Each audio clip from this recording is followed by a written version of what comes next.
Okey, hari ini kita masuk ke tema 2, transformasi masyarakat bagi penggal yang ke-3 dalam sejarah Malaysia SDPM. Okey, kita berada dalam topik 2.1, perluasan kuasa asing. Okey, dalam topik 2.1 perluasan kuasa asing ini, kita perlu mengetahui faktor-faktor kenapa berlakunya perluasan kuasa. Okey, dan seharusnya kita perlu membincangkan cara perluasan kuasa asing di negeri-negeri Melayu. Sekali lagi cikgu ulang, negeri-negeri Melayu syaratnya mesti ada raja atau sultan. Pulau Pinang, Melaka dan Singapura dari konteks sejarah merupakan negeri-negeri selat. Kemudian kita ada dua buah negeri yang kemudiannya akan memasuki Persekutuan Malaysia pada tahun 1963, iaitu Sabah dan Sarawak. Okey, jadi hari ini kita akan lihat bagaimana Sarawak dikuasai oleh Inggeris. Okey. Jadi kita lihat kita lihat sedikit di sini. Okey. Kita lihat sedikit peta. Okey, ini adalah peta Malaysia dan semalam kita telah melihat tentang negeri Sabah yang juga dikenali sebagai Utara Borneo, North Borneo. Okey, kalau kita lihat Sarawak adalah sebuah negeri yang paling luas atau paling besar di Malaysia. Okey, dalam Persekutuan Malaysia. Yang asalnya, okey, kamu nampak yang ini Brunei? Okey, semua kawasan ini adalah milik Sultan Brunei. Hari ini tinggal yang ni sahaja. Okey, jadi 20-30 tahun bila kamu nak cerita kepada orang lain, kamu perlu tahu sejarah dia. Faham? Okey.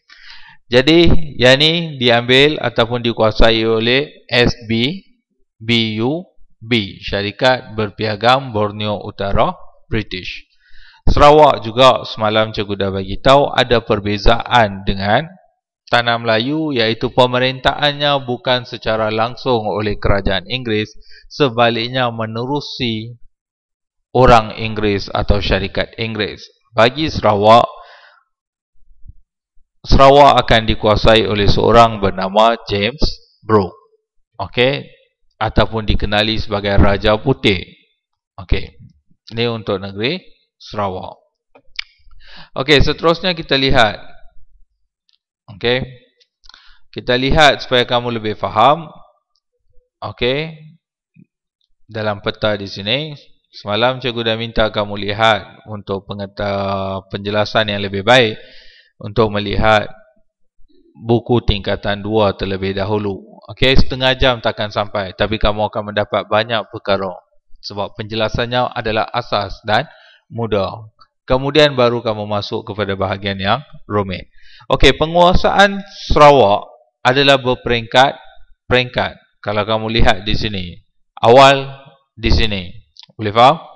Kemudiannya merah muda ni bertambah, betul? Tahun 1861 dia bertambah. Tahun 1883 bertambah lagi. Dan akhirnya lengkap pada tahun 1905. Ini adalah peringkat-peringkat penguasaan keluarga Brooke terhadap negeri Sarawak. Jadi bagi negeri Sarawak, okey, kalau kamu nak menjawab untuk negeri Sabah lain. Kamu dalam perenggan kamu akan nyatakan pertama Moses, betul? Moses kepada Torre. Torre kepada Overbeck, kepada Overbeck, dan then kemudian Overbeck akan tarik diri tinggal Dan pula akan tubuhkan syarikat yang dikenali sebagai Syarikat Borneo Utara British. Selepas mendapat piagam diraja, syarikat itu akan dikenali Syarikat Berpiagam Borneo Utara British. Bagi negeri Sarawak, perkembangan dia lain sedikit. Okey, ada 3 orang pemerintah ataupun Raja Brooke di negeri Sarawak. James Brooke, Charles Brooke dan Charles Wyner Brooke. Boleh faham? Tetapi yang tu semua tak penting sangat. Penguasaan kawasan tak penting sangat. Apa yang kamu perlu faham, bagaimana James Brooke boleh bertapak dan bagaimana James Brooke boleh berkuasa di Sarawak. Cukup. Boleh faham? Yang selebihnya, yang perlu penyebaran kepada kawasan-kawasan lain, macam yang di semua ni, boleh menambahkan markah kamu. Sebab kaedah pemeriksaan untuk STPM adalah mengikut kaedah rubrik. Boleh faham, pelajar? Okey. Jadi kita masuk. Okey. Kita masuk negeri Sarawak. Okey. Kita lihat sambil bincang satu soalan. Kalau keluar dalam esei, bagaimana kamu akan jawab? Waktu yang sama kita akan memahami bagaimana penguasaan keluarga Brooke terhadap Sarawak. Okey, kita lihat satu soalan. Huraikan keadaan di Sarawak yang membawa kepada campur tangan James Brooke dan jelaskan bagaimana. Okey.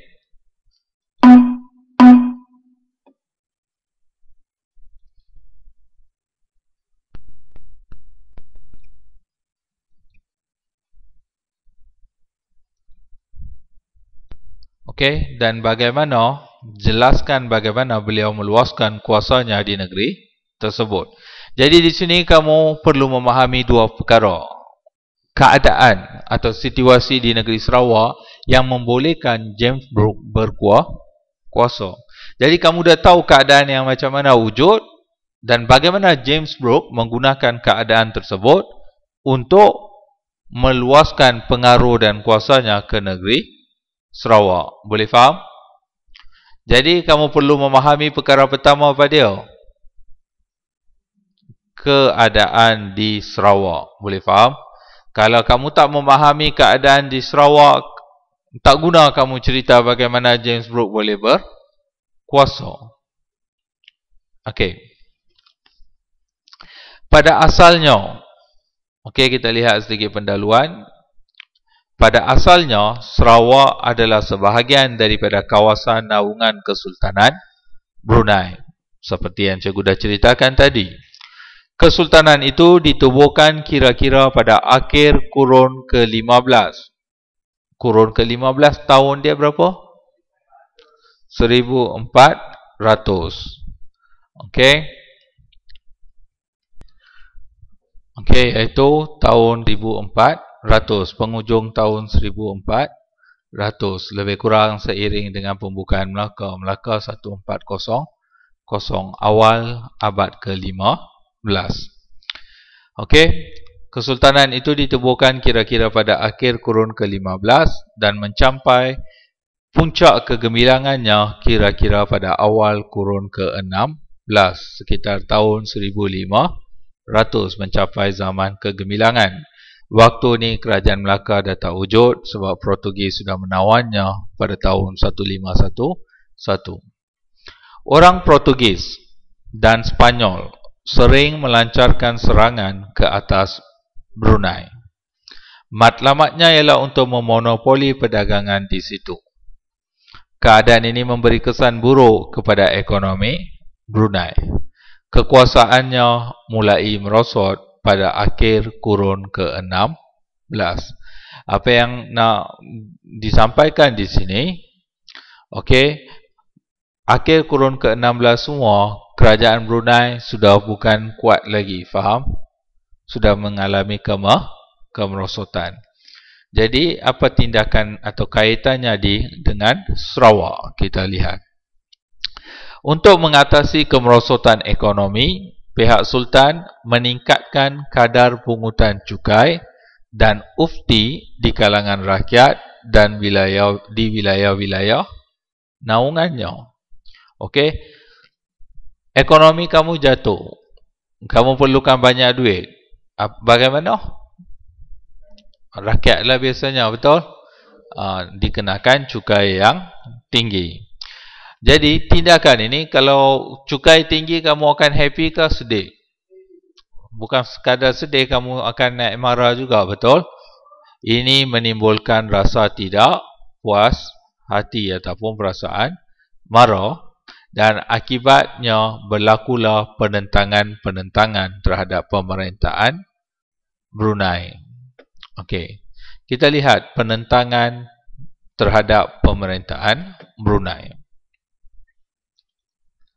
Di antara negeri yang mengambil sikap menentang pemerintahan Brunei ialah daerah-daerah di Sarawak. Okey. Orang Melayu yang tinggal di Santubong dan yang tinggal di daerah pantai bahagian 1 dan 2 telah melancarkan pemberontakan. Mereka mendapat sokongan dari orang Dayak di kawasan pedalaman. Okey.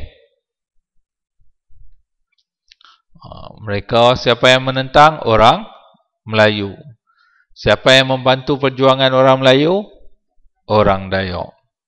Selain itu, keadaan penduduk Sarawak yang terdiri daripada berbagai-bagai bangsa seperti Melanau, Bajau, Ilanun, Sulu, Iban, Dayak dan Melayu menyebabkan seringkali berlaku pertentangan antara suku kaum. Keadaan ini melemahkan penguasaan Brunei ke atas Sarawak. Sebab satu kerajaan yang kuat mesti mampu mengawal pemberontakan dalaman. Boleh faham? Tapi yang ini mereka duk memberontak, Kesultanan Brunei tidak mampu mengawal sebab Kesultanan Brunei itu sendiri sudah mengalami zaman kemerosotan. Okey, yang ini bagi satu gambaran kepada kamu apa yang berlaku, bagaimana keadaan di Sarawak ketika James Brooke tiba ke negeri Sarawak. Boleh faham? Okey. Percubaan Brunei menguatkan kedudukan di Sarawak. Adakah Sultan Brunei membiarkan begitu sahaja? Tidak, jawapan dia. Sultan Brunei atau Kesultanan Brunei terus cuba untuk memastikan pegangannya terhadap Sarawak kuat. Boleh faham? Jadi dia mengambil beberapa tindakan. Pada awal kurun ke-19, tahunnya tahun 1800. Okey, dah masuk silibus kamu. Brunei cuba menguatkan kembali penguasaannya ke atas Sarawak. Pangeran Indra Mahkota telah dihantar ke Sarawak sebagai wakil Sultan Brunei di negeri tersebut. Siapa dihantar? Pangeran Indra Mahkota. Catat nama ni, kamu kena ingat. Untuk apa dihantar?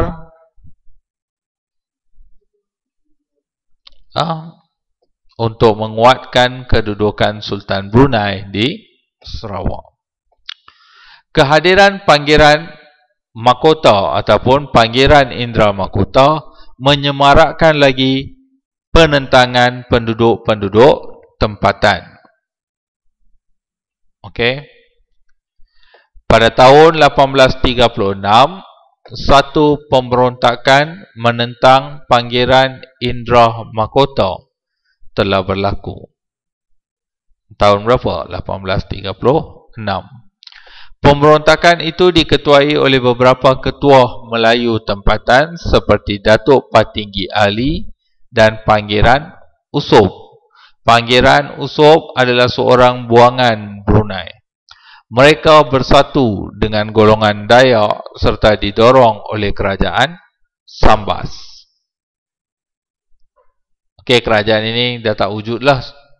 Boleh faham? Keadaan di Sarawak membimbangkan Sultan Brunei. Sultan Brunei ketika itu namanya ialah Sultan Umar Ali Saifuddin.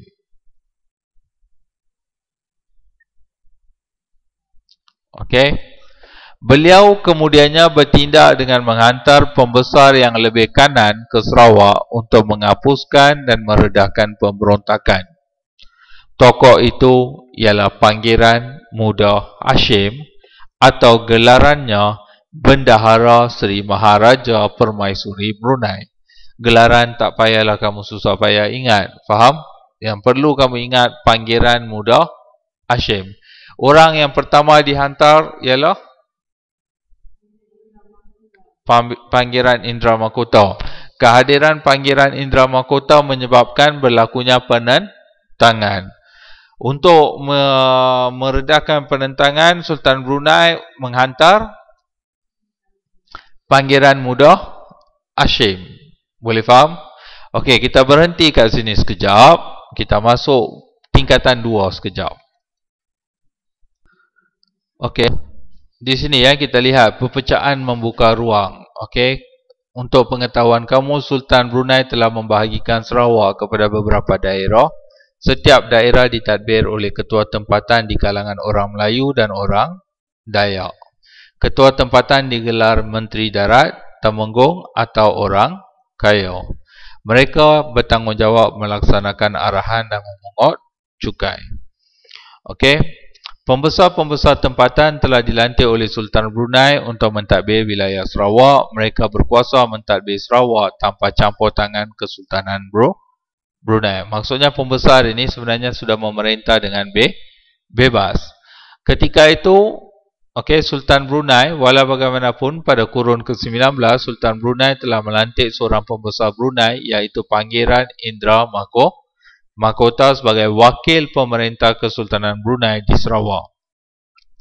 Jadi bila pembesar-pembesar ini yang selama ini sudah memerintah dengan bebas tanpa campur tangan, tiba-tiba Pangeran Indra Mahkota ini masuk, mereka dah apa? Hilang kuasa politik kerana beliau telah mengambil alih kuasa politik pembesar tempatan. Boleh faham? Okey. Kenapa Sultan Brunei berbuat demikian? Sebab yang sebelum ni dia tak kacau biarkan, tapi tiba-tiba nak kukuhkan negeri Sarawak. Sebabnya di negeri Sarawak terdapat bahan galian yang berharga iaitu antimoni dan emas. Sampai hari ini emas merupakan satu galian yang cukup bernilai. Untuk menguasai kekayaan dan mengukuhkan kawalan terhadap Sarawak, Pangeran Indra Mahkota telah mengambil alih kuasa pentadbiran serta perdagangan antimoni dan emas daripada pembesar Melayu tempatan. Boleh faham? Bagi menambahkan hasil pendapatan, beliau telah mengenakan cukai yang tinggi terhadap hasil yang dikeluarkan oleh penduduk tempatan. Dah ambil alih perdagangan antimoni emas, kemudian cukai yang tinggi. Dan paling teruk, selain itu, orang Bidayuh yang bekerja di lombong antimoni kepunyaannya tidak diberi upah. Orang bekerja dengan harapan akan dapat gaji. Tetapi Pangeran Indra Mahkota tak bagi upah. Jadi semua tindakan Pangeran ini telah menimbulkan perasaan tidak puas hati, bukan saja di kalangan pembesar tetapi juga orang-orang Bidayuh sebab mereka tak dapat gaji, upah. Keadaan ini menyebabkan orang Bidayuh dan orang Melayu menentang Pangeran Indra Mahkota. Okey, tadi kita dengar nama Datuk Patinggi Ali, betul? Siapa Datuk Patinggi Ali? Ialah pembesar Sarawak yang memimpin orang Melayu menentang kezaliman Pangeran Indra Mahkota. Okey.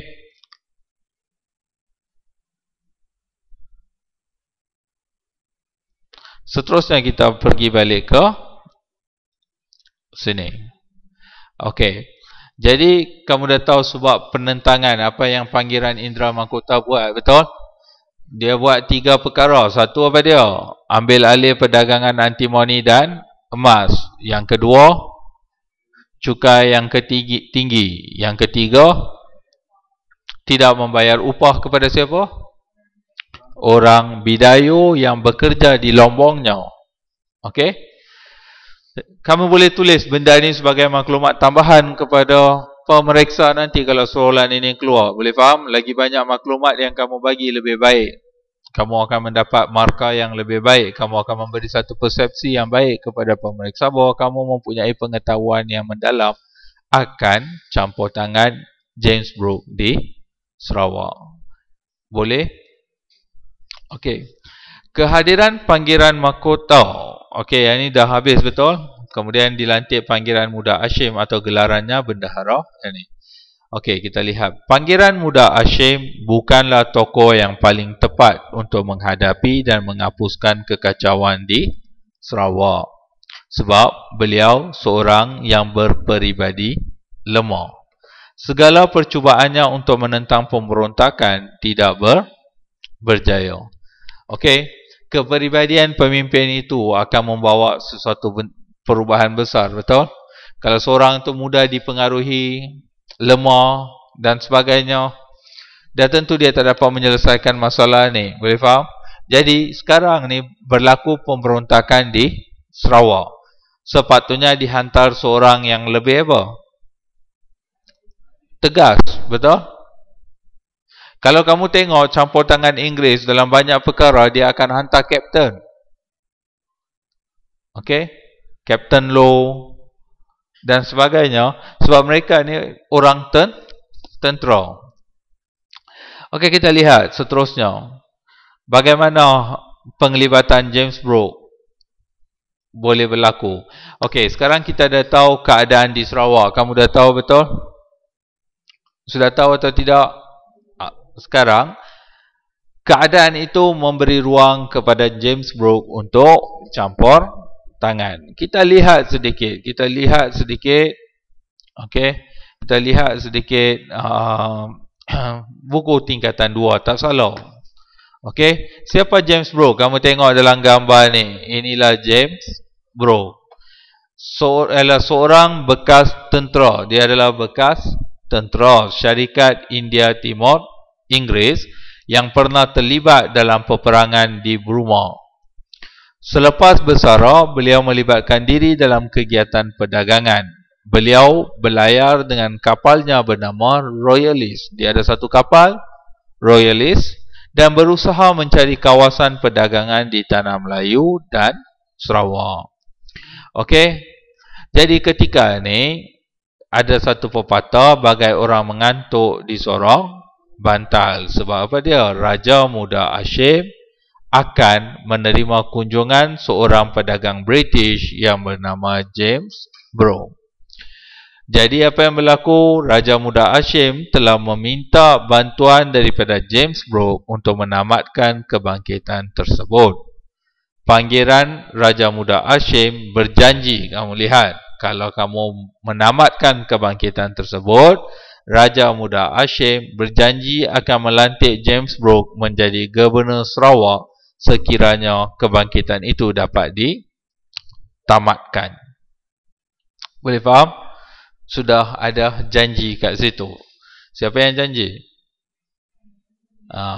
Boleh tak cikgu janji kalau kamu dapat 4A, cikgu ikhtiarkan cuti sebulan? Boleh tak?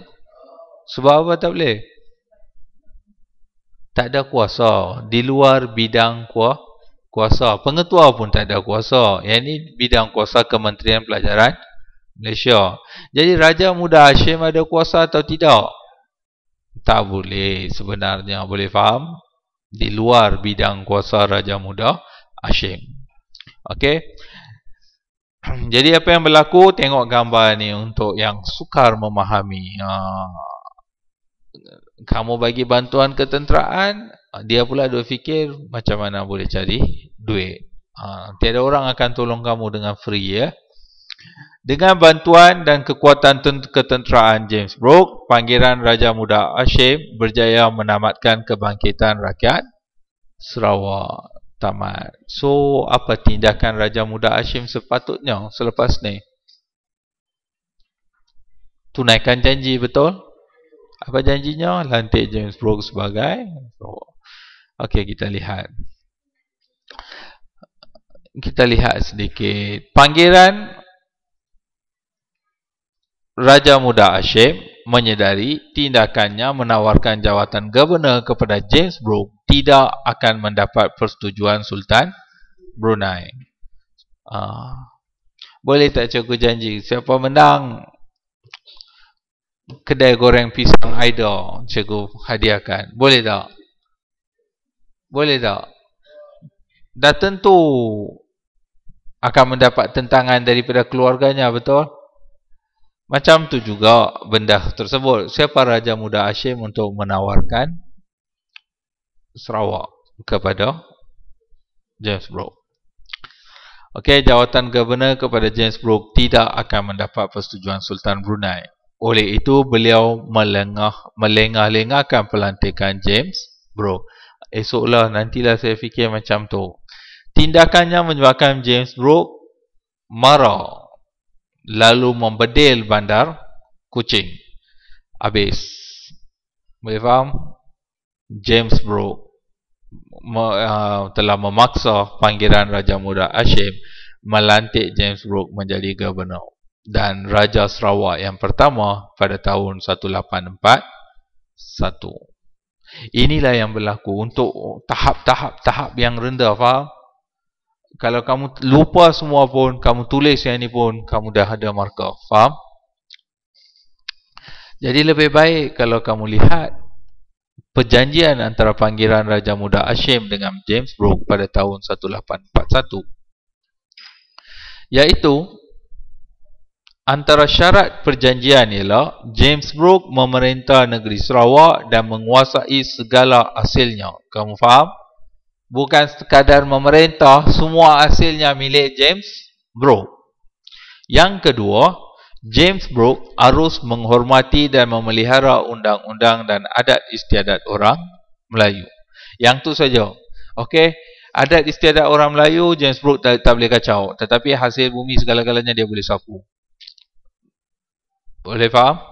Okey. Pada tahun 18, yang ni berlaku perjanjian ini tahun 1841. Tapi tahun 18 boleh tak? Tak laku lagi sebenarnya, sebab James Brooke sendiri tahu siapa Raja Muda Hashim. Sepatutnya dia perlu dapat kebenaran daripada Sultan Brunei. Jadi setahun kemudian, pada tahun 1842, James Brooke menghadap Sultan Brunei, iaitu Sultan Omar Ali Saifuddin, bagi mengesahkan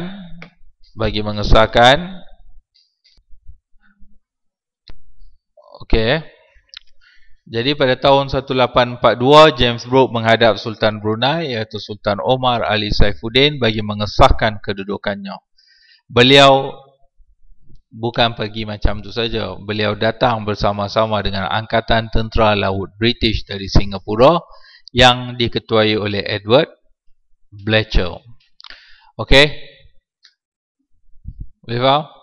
Katakan kamu ada kawan kamu pinjam kamu duit, lepas tu kamu nak kutip duit tu, kamu bawa gangster-gangster kampung kamu pergi jumpa dia.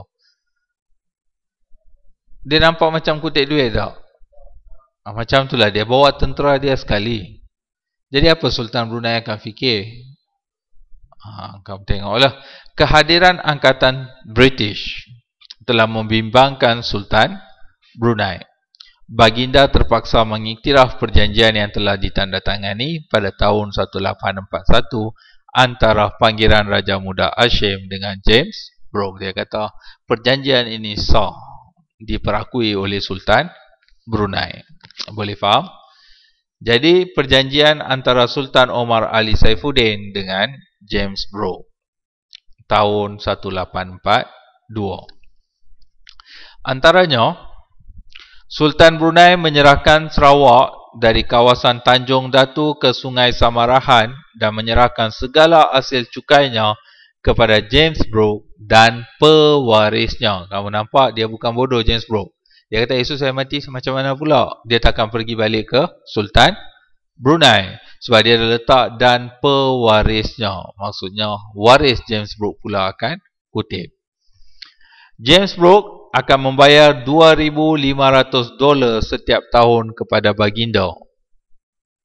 Okey, agama dan adat istiadat penduduk Sarawak tidak boleh diganggu dan Sultan Brunei mengiktiraf James Brooke sebagai Raja Putih Sarawak, White Rajas. Okey, ini gelaran dia guna, Raja Putih Sarawak. Okey, boleh? Okey. Kemudian pada tahun 1846 pula, Sultan Omar Ali Saifuddin cuba menentang James Brooke dan pembesar-pembesar yang menyokongnya. James Brooke dengan bantuan tentera laut British menyerang Sultan Brunei. Baginda ditewaskan dan dipaksa menandatangani perjanjian. Dalam perjanjian itu, James Brooke diiktiraf sebagai Raja Sarawak yang merdeka dan mempunyai kedaulatan penuh ke atas Sarawak. Maksudnya sekarang ni apa berlaku? Sarawak dah jadi milik penuh James Brooke tahun 1846. Okey, jadi kita lihat sedikit kronologi peristiwa. 1836, kebangkitan menentang pemerintahan wakil Kesultanan Brunei di Sarawak. 1840, panggilan Raja Muda Hashim meminta bantuan James Brooke. 1841, Raja Muda Hashim melantik James Brooke sebagai Governor. 1842, Sultan Omar Ali Saifuddin mengiktiraf perjanjian ini, iaitu dengan Raja Muda Hashim.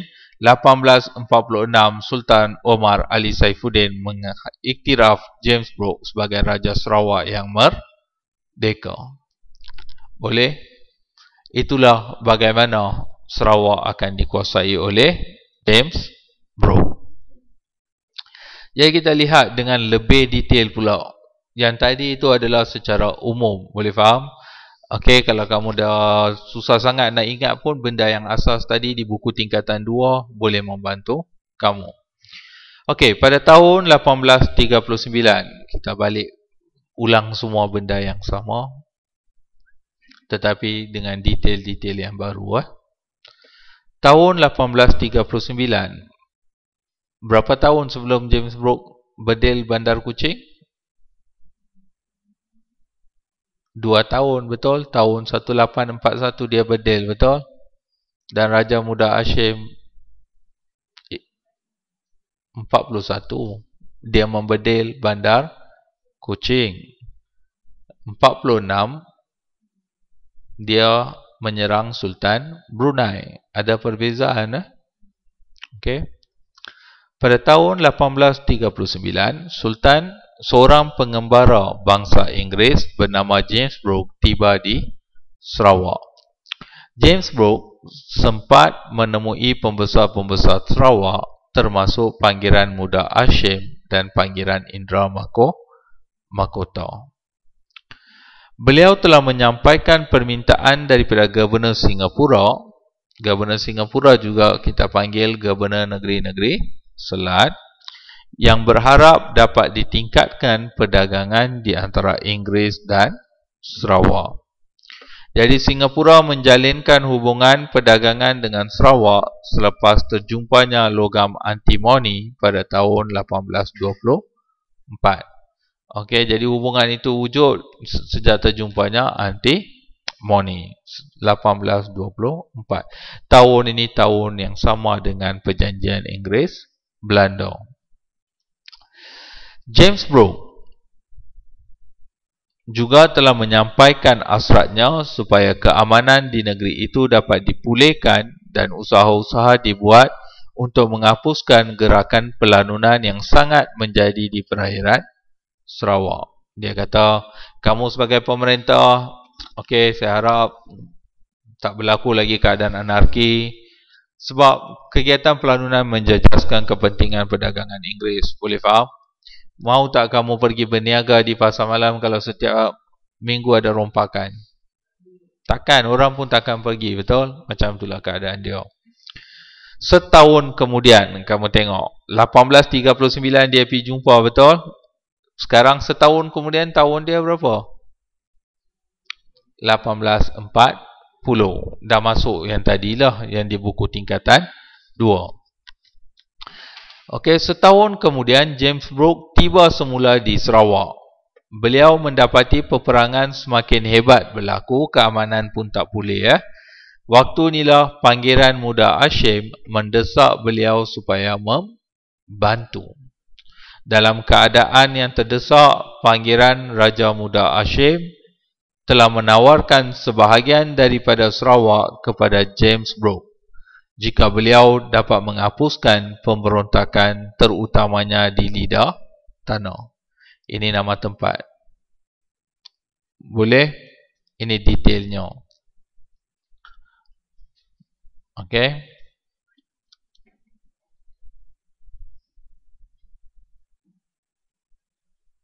Dengan campur tangan James Brooke, pemberontakan telah dapat diatasi. Semua kita dah belajar tadi, betul? Lihat bagaimana ayat itu dibuat untuk esei, ya. Pangeran Muda Hashim berada dalam dilema. Kenapa dilema tersebut? Tadi dia melengah-lengahkan, betul? Kamu tengok ayat yang digunakan. Sebabnya, beliau terpaksa mendapat kebenaran daripada Sultan Brunei terlebih dahulu sebelum menyerahkan mana-mana kawasan kepada James Brooke. Boleh faham? Tapi dia dah pandai-pandai tabur janji. Okey? Manakala James Brooke terus mendesak. Jadi kepulangan Pangeran Indra Mahkota ke Brunei amat membimbangkan Pangeran Raja Muda Hashim. Kenapa?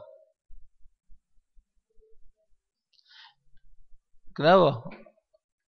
Mestilah Pangeran Indra Mahkota bagi tahu Raja Muda Hashim dah habis, dah berserahkan, betul? Baru Sultan Brunei tahu. Zaman tu mana ada SMS, email, surat khabar dan sebagainya, betul?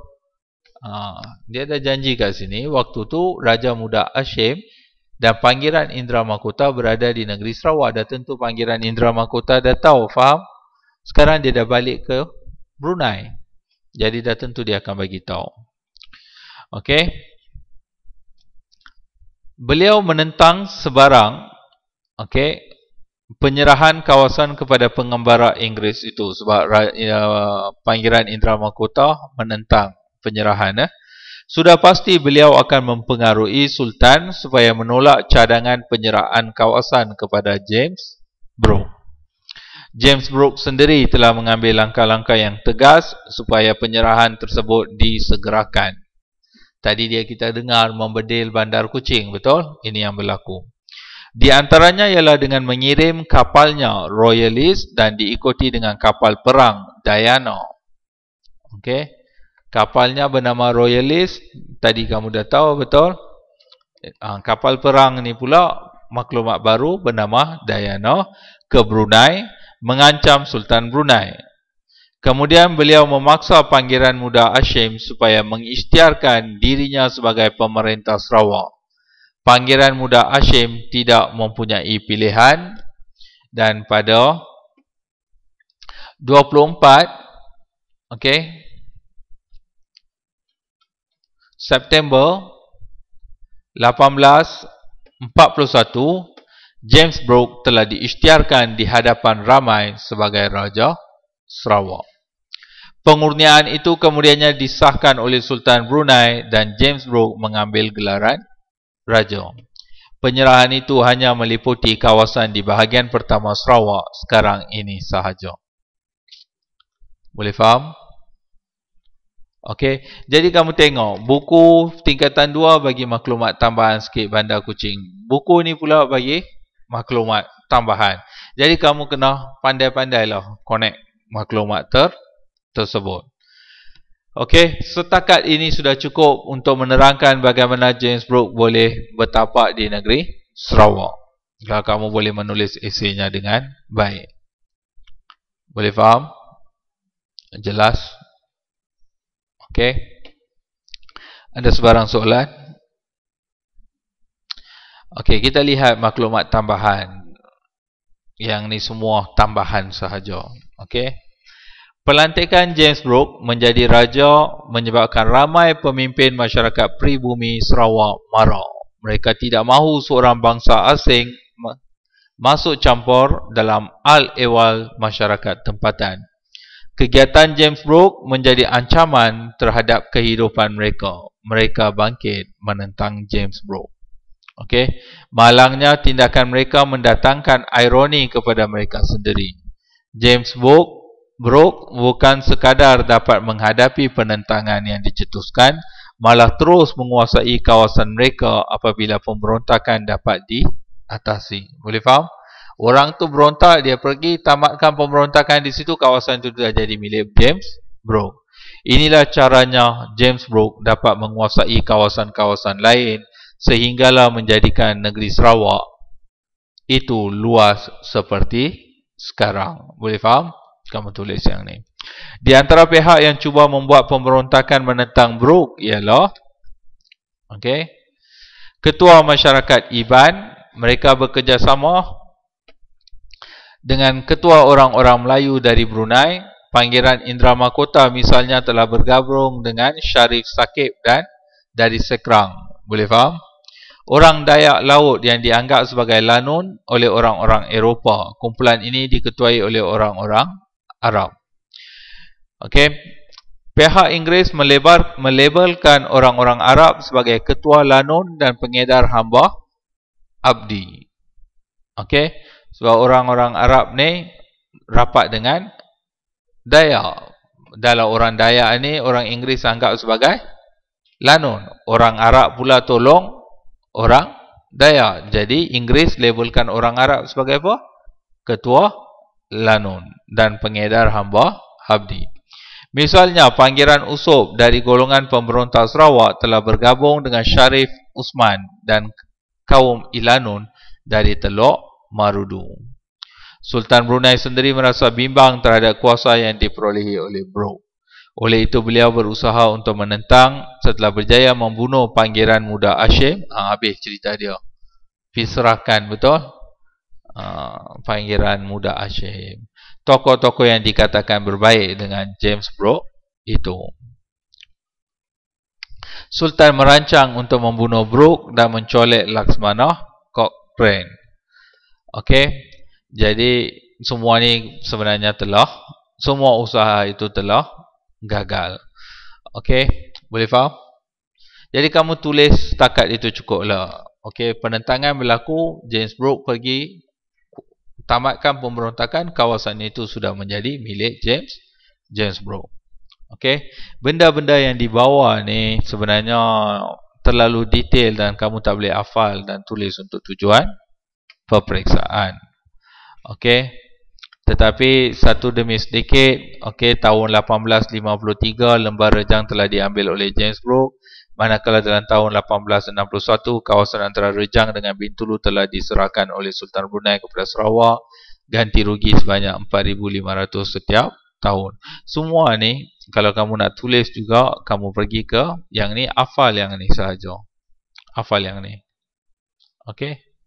Hafal daripada buku teks tingkatan 2. Semua ada kat sini. Jumlah bayaran dan sebagainya.